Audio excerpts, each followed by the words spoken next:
Buenas tardes.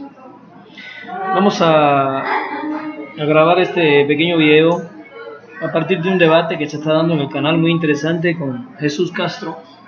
Él nos escribe preocupado, muy preocupado, porque México se vaya a convertir al socialismo o al comunismo, cosa que es una de las ideas que están implantando los partidos de derecha para asustar a la gente con el miedo al comunismo y toda la carga peyorativa y terrible que el término comunismo en este hemisferio tiene, a partir, por supuesto, de la hegemonía informática y televisiva de los Estados Unidos de Norteamérica. Como bien se sabe, justificaron toda la carrera armamentista, al menos en el siglo pasado, la segunda mitad del siglo pasado, sobre el supuesto de la amenaza comunista a este hemisferio. Entonces, él dice en su argumento algo que a mí me llamó mucho la atención, y es que nunca querrían que las necesidades extremas, ¿no?, la pobreza extrema de Cuba llegue a México, y me preocupó la idea de que alguien inteligente, bueno, se ve que es una persona inteligente, repita una frase construida desde la hegemonía del capitalismo norteamericano, sin ir a fondo a los datos que desmienten esto. Quiero dejar dos cosas primero muy claras. El gobierno de Andrés Manuel López Obrador ni es socialista, ni pretende el socialismo, y pensar eso es un disparate. AMLO es un liberal nacionalista, con una fuerte utopía de justicia y de ayuda a los pobres. Evidentemente, esa utopía de justicia y ayuda a los pobres, pues, sigue el mismo denominador común que un cristianismo de base, ¿no?, que una justicia social necesaria para sanear un poco la sociedad mexicana. Eso no lo hace un comunista ni un socialista, a pesar de que se lo van a decir. Lo otro que quiero dejar claro: en Cuba hay necesidades, eso es indiscutible. Necesidades que muchas de ellas son impuestas por la guerra económica de los Estados Unidos hacia la isla. Estados Unidos ha tratado a lo largo de más de medio siglo de revolución cubana de ahogar económicamente a la revolución cubana, pero referirse a pobreza extrema en Cuba raya en una ignorancia total, y por eso yo me voy a atrever a dar algunos datos. Por ejemplo, UNICEF. Voy a dar un dato de la UNICEF, ¿sí? El fondo, lo voy a leer. El Fondo de las Naciones Unidas para la Infancia, UNICEF, confirmó que Cuba, escuchen, que Cuba es el único país de América Latina sin desnutrición infantil, mientras que en el mundo existen 146 millones de niños que sufren ese flagelo. Cuba sin desnutrición infantil. Bueno, yo creo que es injusto decir que en Cuba hay una pobreza extrema si no hay desnutrición infantil, porque Jesús Castro no podría explicar, ¿no?, si la pobreza es extrema, donde primero se refleja es en la nutrición de los niños, ¿no? Y la misma UNICEF, no el Partido Comunista de Cuba, reconoce, y cito textualmente: en medio del bloqueo económico, comercial y financiero impuesto por Estados Unidos desde hace más de medio siglo a la isla, la Organización para las Naciones Unidas para la Alimentación y la Agricultura, FAO, reconoció los avances de la nación caribeña en la lucha contra la desnutrición. El Estado cubano garantiza una canasta básica alimentaria y promueve los beneficios de la lactancia materna. Aquí me detengo. El Estado cubano promueve el beneficio de la lactancia materna. Me detengo. ¿Eso qué significa? ¿Qué significa? Hay un dato contundente. En México, por ejemplo, cuando una mujer se alivia, tiene 45 días de licencia con sueldo. 45 días. El niño se alimenta de la madre, y a los 45 días la madre tiene que incorporarse a trabajar. En la isla de Cuba, en la dictadura comunista de Cuba, en el terrible comunismo cubano, cuando una mujer se alivia, tiene un año de licencia con sueldo. Un año. Eso es lo que quiere decir que el gobierno cubano garantiza el derecho del niño a la lactancia materna.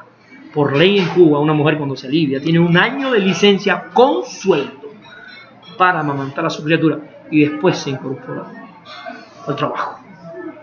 Entonces no se puede hablar así de pobreza extrema en la isla de Cuba. Voy a dar un segundo dato importantísimo. Además, Cuba es considerado el país del mundo. Del mundo, 194 países, que tiene mayor cantidad de médicos per cápita por habitante. Cuba tiene el doble de médicos por habitantes que Inglaterra. Cuba tiene el doble de médicos por habitante que Noruega, que Suecia, que Suiza, que Italia.